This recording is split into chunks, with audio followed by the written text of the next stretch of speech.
Hello, this is Gen Jeff here with Kerbal Space Program 2, as I've been getting back into this with the, well, I was doing it before the announcement, but with the announcement of Kerbal Space Program 2 coming out, I've been kind of more interested in it. And, well, one thing I've installed is KoS, Kerbal Scriptable Control System. So, and we have one contract we need to do. That's been annoying. Not that one. Test the Mark 55 Thud liquid fuel engine on an escape trajectory out of Kerbin. So that is precisely what we are going to do. Don't need that. I need you, and then we'll grab you, and then we'll grab that, and then we'll grab... I have to purchase it now, because I've researched the technology for it. Boom. There. So, first decoupler. Boom. Gonna stick a flea booster on that, give us some extra space. Next decoupler. Boom. This thing. And then some radial decouplers. Like so. There we go. Now grab some aerodynamic fins. There is no power generation.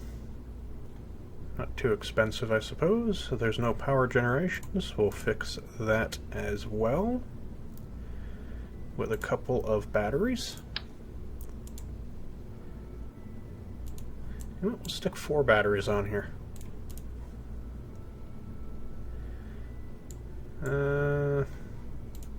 4 batteries, please. 4 batteries, please. I guess we'll put them there. There we go. That's 4 batteries. Let's see. Telemetry, temperature scan. No. We're going to reconfigure this. Telemetry we don't have anything else for. Thermometer we can get elsewhere. We can get a Geiger counter elsewhere. Whoops, that's not what I wanted to do. In space low and in space high.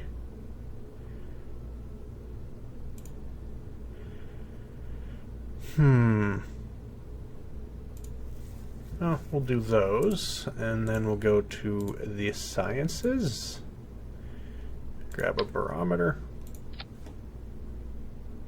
Grab a Geiger counter. I want one of you.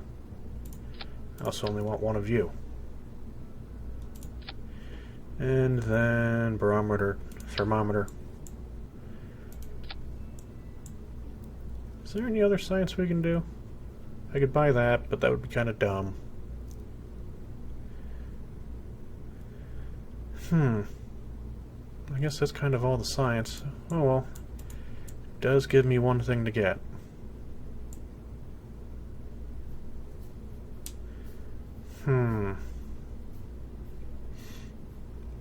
I have 1 part too few. I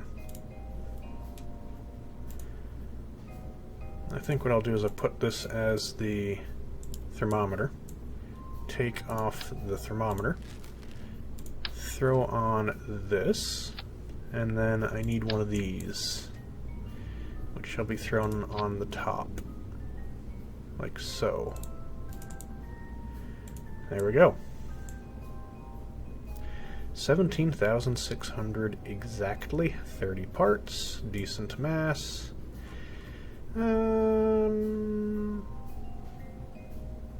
It should be able to get us where we need to go. I hope. Launch. Now there is one thing I do need to switch to real quick. Oh, I'm getting a phone call, of course. Pause. They hung up. Okay, whatever. So, there's a vessel over here that is fairly important. The Space Center. this is the communication station. Once it loads. Why is this important? Well, because the communication range of the Space Center is limited, because I'm using remote tech stuff. And so I have stuck an antenna on this thing and covered it in batteries. Change target to... ah, crap. There's two of them. Fine. Active vessel.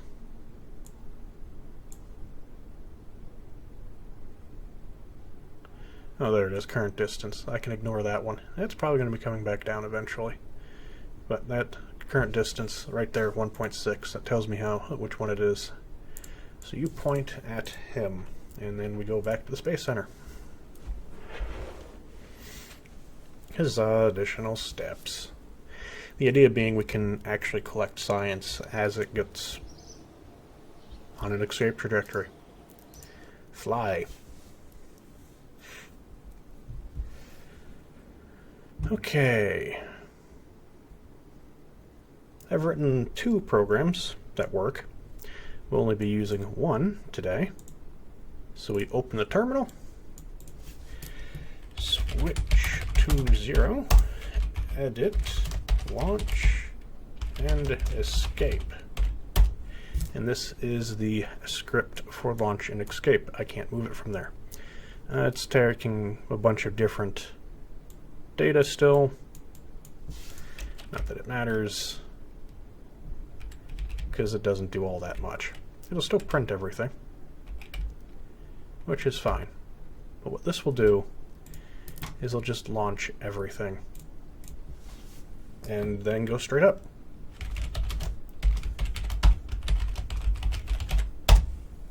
So it has a little 10-second countdown, which, to be honest, I could just remove because it is completely irrelevant. Hooray. And it will launch. I'll kind of do that thing, kind of get on the heading it wants to be on. And what I should have probably done is reduce the throttle of these to 50. Oddly enough, it's not keeping up to date with all that. Oh well. So the ship is now... there we go, because this was still selected. We are now launching straight up at a very high rate of speed. First stage comes, and automatically, as you can hear, because I don't hit the keyboard, stages. Good, good. It also counts the number of loops used thus far. Now this should really get us going. Oh look, that other one's coming down. We're not high enough for me to deploy this yet. The script is not set up to deploy communication systems automatically, unfortunately. That can really get going, can't it? I'm hoping I put enough thrust on here.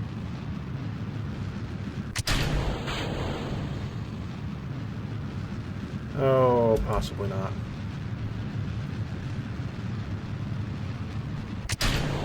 Nope, didn't put enough on it.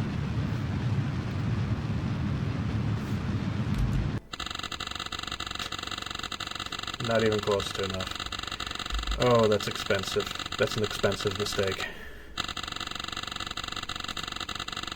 Oh well, this part works.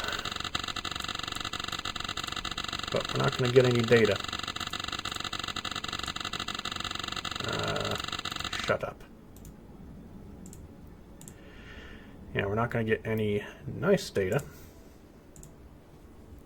Data that we don't already have the science for.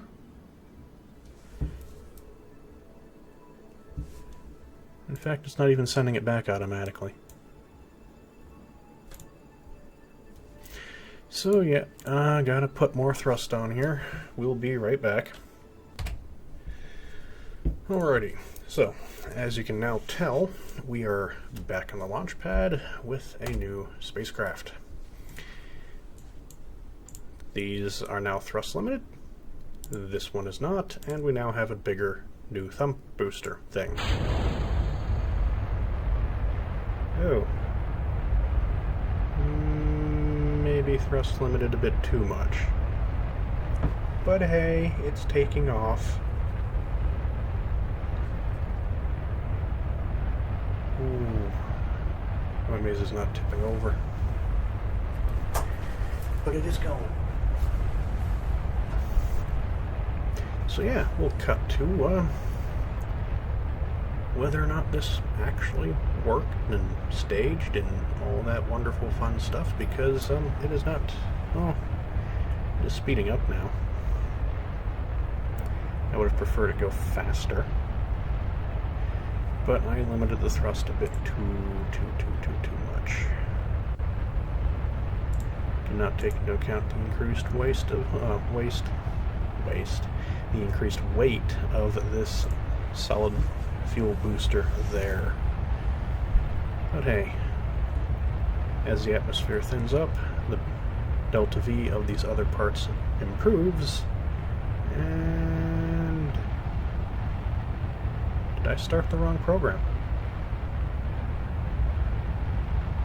Oh, I started the wrong program, didn't I?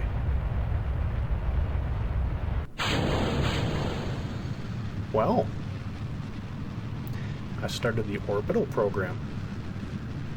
Launch and orbit, not launch and escape. Well, let's see what the software does with this solid booster rocket configuration. As you can tell, it's giving a reading of all the angle of climb and everything. Boy, this is another waste of money because I did the wrong thing and it didn't save the craft. It is good to see that it works with the solid state boosters. And it should launch that. Which it did.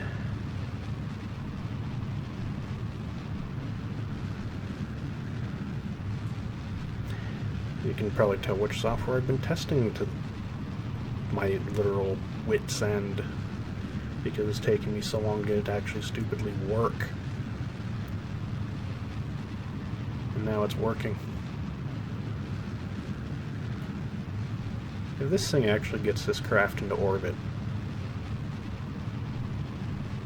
well, it's cut the throttle as it was supposed to, but it's on a solid booster, so it doesn't actually matter.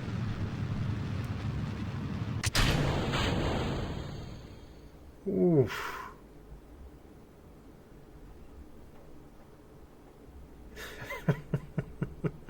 It's going to put this into a really weird orbit. It'll do it. It's going to be a really weird orbit. Oh, this was not what was supposed to happen at all. It is already set for its orbital burn, which is very good. Let's just go full speed.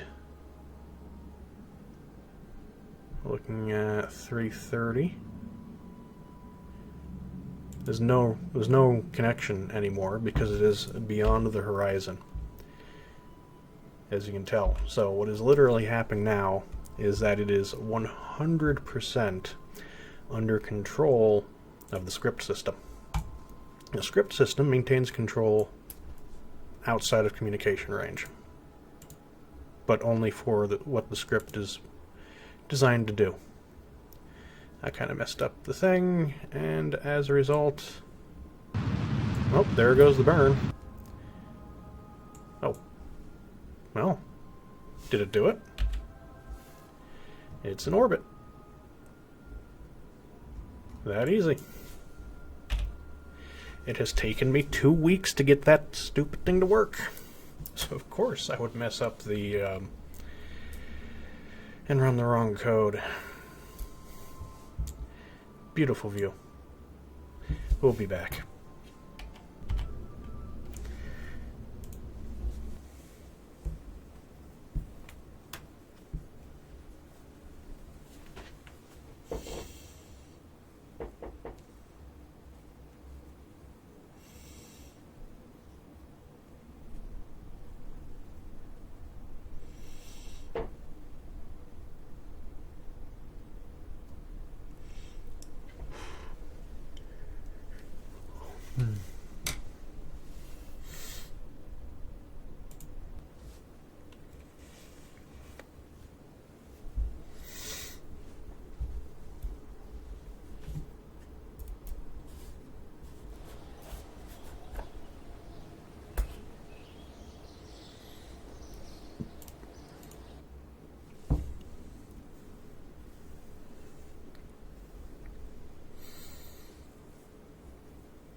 Oh, the aerodynamics of this are certainly lacking. I just stuck the engine on top, cut some weight off, put a different system in, and boy, is that secondary system working nicely. Okay, so I'm seeing the problem that I have, and it's one that I've largely created for myself, as solid fuel boosters are great for getting a spacecraft out of low atmosphere. But once you leave the atmosphere, what you really want to be using is liquid-fueled engines, because they get a huge boost to efficiency in a vacuum when the solid boosters do not. So I've been kind of screwing myself over with that. Now we've got the Delta V. But I've also spent all the money I was going to gain in doing this on launching 3 different versions, maybe 4, including one that went into orbit because I ran the wrong program, because I'm a dunce. Oh well, we're in space. You can activate, and your target is basic communication station.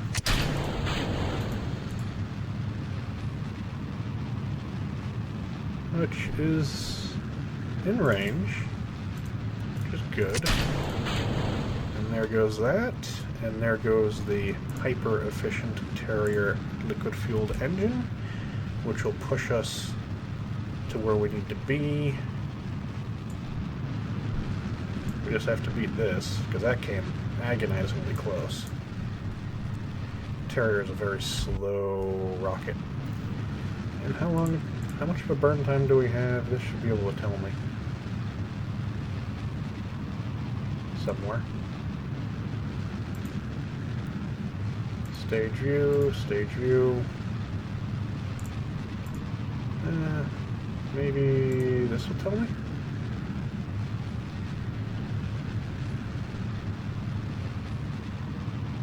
Is this... I guess that doesn't charge the batteries. No, it doesn't.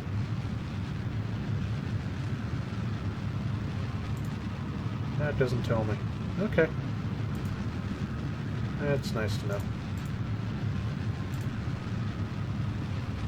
Will this tell me? Ah, if I hit that button. We got another 45 seconds left. We've done it. We have more than done it. On an escape trajectory. Boy, are we moving on an escape trajectory, too. Does this get me... Let's see, telemetry report, data. See now that if we're leaving on an escape trajectory, if this will actually make a difference in terms of the value we get. Kind of appears to be a negativo. That'll do that. Then it will stage. That is done. And we toggle the power to get that to shut up. And we don't get any new data.